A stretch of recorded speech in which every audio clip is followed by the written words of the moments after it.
you can't, as a follower of Jesus, as a Christian, in good faith with the Bible, be okay with or be silent with what you're seeing in the rise of anti-Semitism.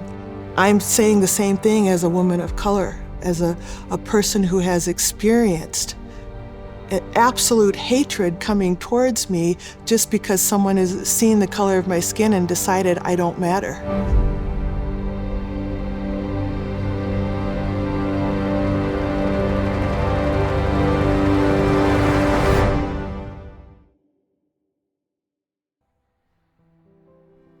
So my brother was in first grade, a little 6-year-old.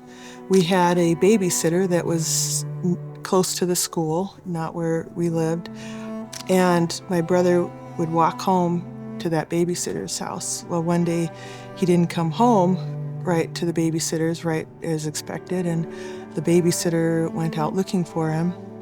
And she found him in an alleyway about a block from the house, and it turned out that there were a group of middle school boys who beat him almost to death.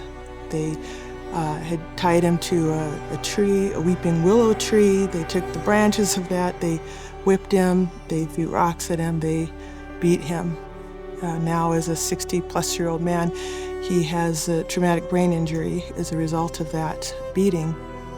So for his life, he's always needed a caregiver. He's mostly independent, but because of this brain injury, he hasn't lived the life that he was going to live. Since our mom died 30 years ago, I've been his caregiver. He is a very good man, a kind man. He hasn't let that event determine that his heart was going to be hard or hateful. So all of that came because the group of junior high boys were taught to hate the color of someone's skin and to hate it to the degree that they didn't see the humanity in a little boy. To dehumanize someone takes intentionality.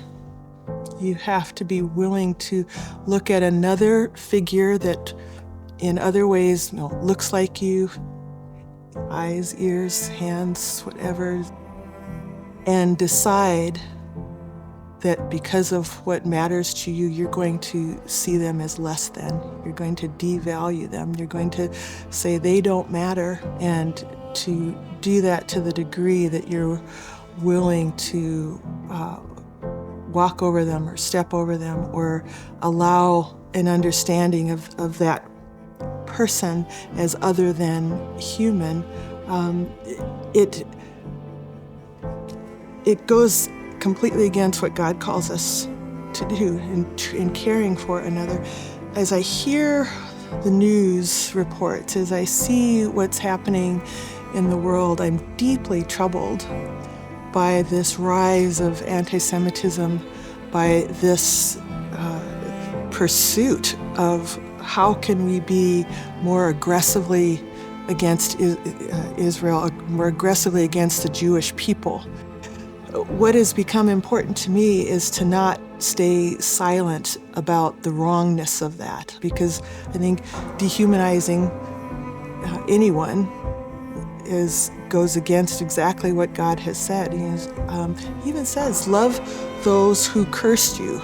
Okay? And to curse someone, in my opinion, is to decide that they have no value and to put that on another person. God says, don't do that. Where it gets to me, where it makes me angry even, is like how you can't, as a follower of Jesus, as a Christian, in good faith with the Bible, be okay with or be silent with what you're seeing in the rise of anti-Semitism. I'm saying the same thing as a woman of color, as a person who has experienced an absolute hatred coming towards me just because someone has seen the color of my skin and decided I don't matter.